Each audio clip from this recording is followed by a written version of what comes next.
Genshin Impact. Ya, sebuah game yang pasti sudah pernah kalian dengar atau mungkin sudah pernah memainkannya.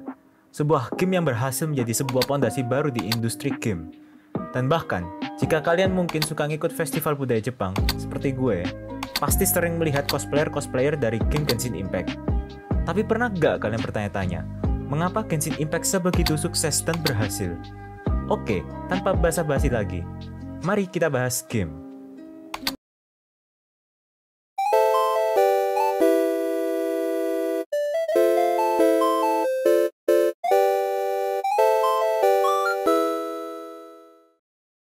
Oh iya, gue juga mau kenalin segmen baru bernama Mari Kita Bahas Game. Jadi, di segmen ini, gue bakal bahas dan mencari tahu mengenai sebuah game tertentu. Cocok banget bagi kalian yang mungkin penasaran terhadap suatu game, atau mungkin kalian adalah developer game yang ingin mencari tahu mengapa sebuah game bisa sukses. Jadi, semoga kalian suka dengan segmen ini ya.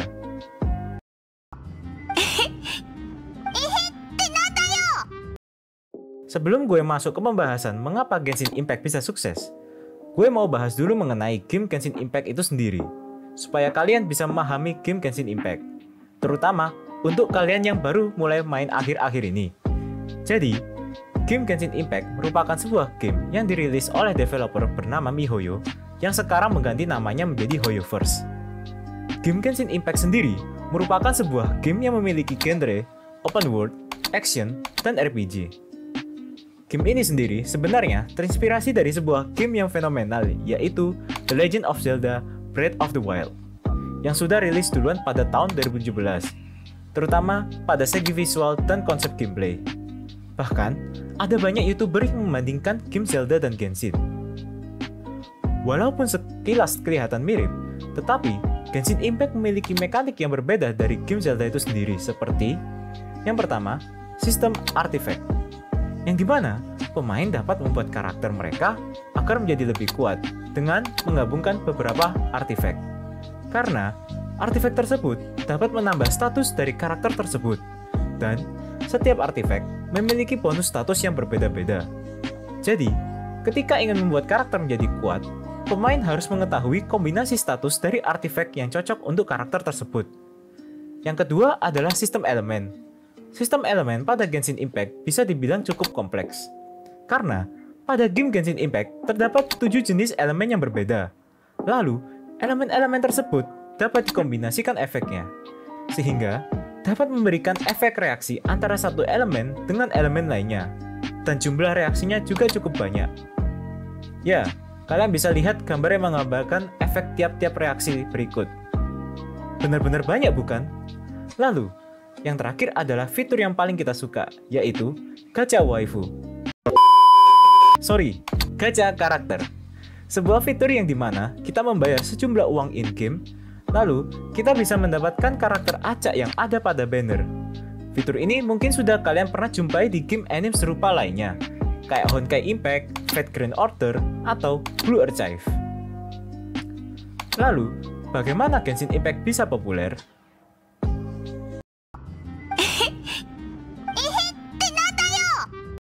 Game Genshin Impact dari awal rilis hingga sekarang masih tetap populer, dan bisa kalian rasakan sendiri efeknya.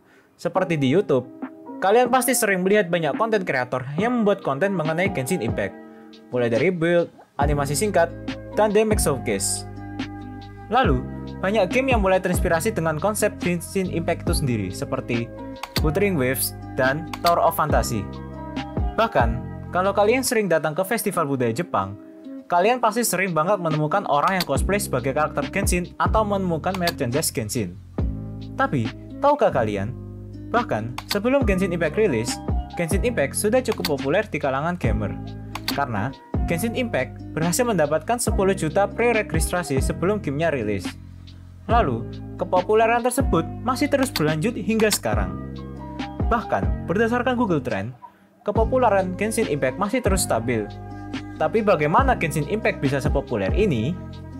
Berdasarkan data yang gue dapat dari Quora, gue menemukan beberapa alasan mengapa game Genshin Impact masih populer hingga sekarang. Salah satu alasannya adalah, game Genshin Impact dapat dimainkan secara gratis. Dikarenakan gratis, tentu saja banyak orang yang dapat mencoba Genshin Impact tanpa perlu mengeluarkan uang. Apalagi, game Genshin Impact juga tersedia banyak platform seperti PC, iOS, Android, PlayStation, sehingga dapat menarik pemain dari berbagai platform untuk mencoba game Genshin Impact. Selain itu, game Genshin Impact sendiri juga memiliki visual game yang bagus. Bahkan, untuk game free-to-play, Genshin Impact memiliki grafik yang serupa dengan game AAA yang berbayar.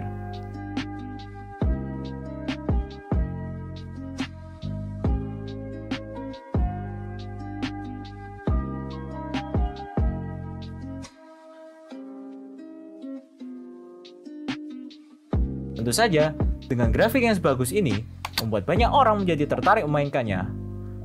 Lalu, alasan selanjutnya adalah, Genshin Impact memiliki sistem gacha yang menarik. Mengapa menarik? Karena pada gacha Genshin Impact, kalian bisa mendapatkan karakter dan senjata dari gacha. Bahkan, karakter Genshin Impact juga mencakup berbagai kalangan mulai dari MILF hingga loli. Aduh, macam mana kami ganyu tu? Ui, mengerikan. Sales kambing penuh amarah. Katanya benchmark DPS. Kalau banner baru keluar, ada sekali itu Diluc. Kenal Diluc, kenal. Nah, dia dibully sampai 3 kali. Seorang saya tuh. Emang atau damage-nya seberapa? Dah lah, atau nak one shot Aztaha dulu. One shot Aztaha? Bisa ke? Bisa, sekiranya gagal tinggal gebuk-gebuk lah. Wis, ngeri betul lah tuh kau. Jauh lebih ngeri. Riptide! No time to lose. You can run, but you can't hide. Bahkan, pendapatan dari banner karakter juga tidak sedikit. Di pasar negara Cina saja, Genshin Impact bisa menghasilkan 46 juta dolar AS atau setara dengan 690 miliar rupiah. Angka yang fantastis bukan? Dan alasan terakhir adalah marketing besar-besaran. Game Genshin Impact sangat suka sekali melakukan marketing besar-besaran. Pasti kalian sering melihat iklan Genshin Impact saat bermain sosial media. Bahkan, menurut data yang gua dapat dari Better Marketing, Genshin Impact melakukan pemasaran di hampir semua media sosial yang ada. Dan bahkan, follower pada media sosial tersebut tidaklah sedikit. And someone please pick a healer.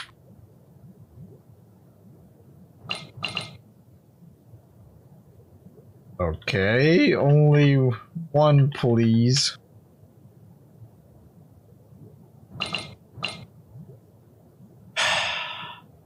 Selain itu, Genshin Impact juga melakukan pemasaran dengan mengadakan event-event offline di beberapa negara besar. Bahkan, di Indonesia sendiri, pernah menjadi salah tempat diadakannya event Genshin, seperti Hoyo Fest 2022 di Jakarta, event Teleport Waypoint di Mall Central Park Jakarta, Dodoko Wish Machine di Surabaya dan Bandung. Dan event yang baru-baru ini diadakan yaitu Traveler Ayo Berangkat. Event ini bisa dikatakan yang paling jenius strategi marketingnya. Lah kenapa bisa? Karena diadakan bertepatan saat mudik 2023 kemarin. Dan tentu saja, pas lebaran, banyak orang yang melakukan perjalanan untuk pulang kampung. Tentu saja, ini menjadi peluang miHoYo untuk memasarkan Genshin Impact dengan membuka pameran di area dan promosi di sekitar stasiun dan bandara.